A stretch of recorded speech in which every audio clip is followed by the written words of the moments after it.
उत्तर भारत की तपती धरती पर वह समय था जब सत्ता तलवार की नोक पर टिकी थी। चारों ओर करों का बोझ, गांवों में भय और सीमाओं पर युद्ध की आहट गूंजती रहती थी। मुगल फौजें आगे बढ़ रही थीं, अनुशासन, संख्या और घुड़सवारों की ताकत के साथ। पर उसी धरती पर जन्मा था एक ऐसा योद्धा जिसके लिए मातृभूमि ही धर्म थी और स्वाभिमान ही जीवन। उसका नाम था वीर अजयदेव। अजयदेव कोई राजा नहीं था। न उसके पास विशाल सेना थी, न महलों का वैभव। वह एक सीमांत गांव का रक्षक था, जिसे तलवार चलाना पिता ने सिखाया और धर्म निभाना माने।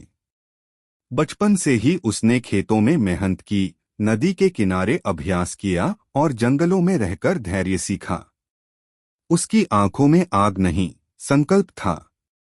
एक दिन खबर आई, पास के किले पर मुगल टुकड़ी ने अधिकार कर लिया है। अगला लक्ष्य उसका गांव था। गांव के बुजुर्गों ने बैठक बुलाई।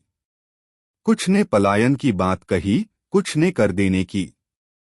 तभी अजयदेव खड़ा हुआ, शांत स्वर में बोला, अगर आज हम झुक गए तो हमारी आने वाली पीढ़ियां खड़ी नहीं हो पाएंगी।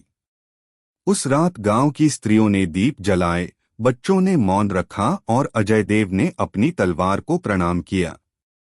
वह जानता था सामने 40 प्रशिक्षित मुगल सैनिक हैं, पर वह भी जानता था पीठ दिखाने से बेहतर है सामने खड़े होकर गिरना। सुबह होते ही धूल का बादल उठा। घोड़ों की टापें, ढालों की खनक और नगाड़ों की गूंज, मुगल दस्ता आ पहुंचा। उनका सरदार, अनुभवी और कठोर, आगे बढ़ा और बोला, एक गांव के लिए जान देना मूर्खता है। अजयदेव मुस्कुराया, मूर्खता नहीं, कर्तव्य है। पहला वार भाले से हुआ। अजयदेव ने ढाल घुमाई, वार रोका और पलटकर तलवार चलाई। पहला सैनिक गिरा। नगाड़े थम गए। 40 में से 39 रह गए और भय पहली बार उनकी आंखों में दिखा। युद्ध छिड़ गया। चारों ओर से वार होने लगे। अजयदेव की चाल बिजली जैसी थी, कभी बाएं, कभी दाएं। वह संख्या से नहीं, रणनीति से लड़ रहा था। वह घोड़ों के पैरों पर वार करता, ढालों के बीच खाली जगह ढूंढता और हर वार सोच समझकर करता। दूसरा, तीसरा, चौथा सैनिक गिरते गए, पर हर गिरते शरीर के साथ अजयदेव की सांसें भी भारी होती गईं। एक तीर उसके कंधे में लगा। उसने तीर तोड़ा, दांत भींचे और आगे बढ़ा। सरदार ने घेराबंदी का आदेश दिया। चारों ओर से तलवारें उठीं।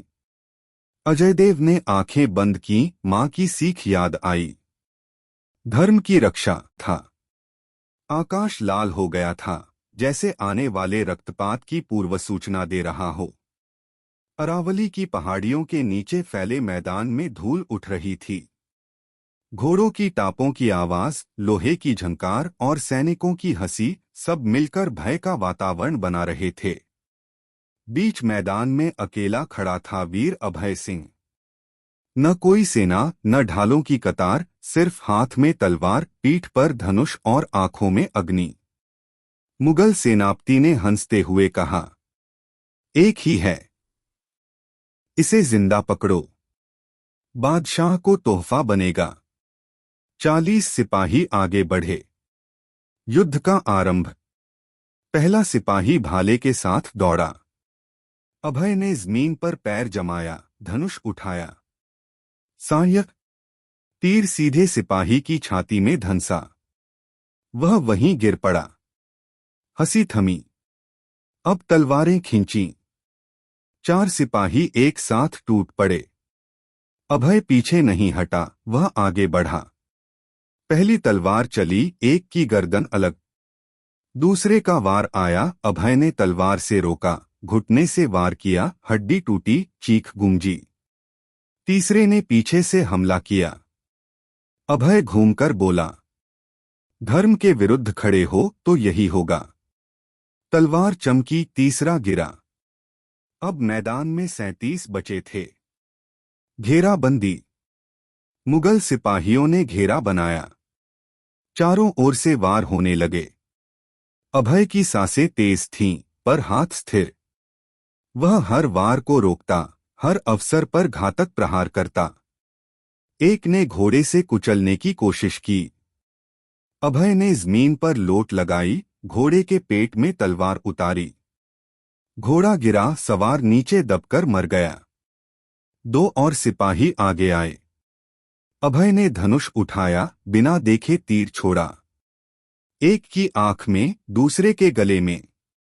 अब 32 रक्त और धूल। मैदान लाल हो चुका था। अभय के शरीर पर घाव थे, बाह कट चुकी थी, कंधे से खून बह रहा था। सेनापति चिल्लाया, मारो इसे, यह इंसान नहीं है। 8 सिपाही एक साथ टूट पड़े। अभय ने आंखें बंद कीं।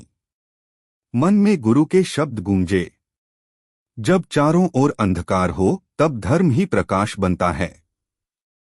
वह गर्जा, जय धर्म।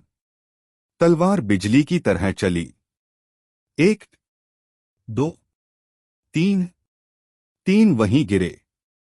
चौथा पीछे हटा। अभय ने दौड़कर भाला छीन लिया, सीधा छाती भेद दी। बाकी 4 ने मिलकर वार किया। अभय जमीन पर गिरा। एक पल को लगा, अब अंत है। लेकिन तभी उसने पास पड़े सिपाही की कटार उठाई।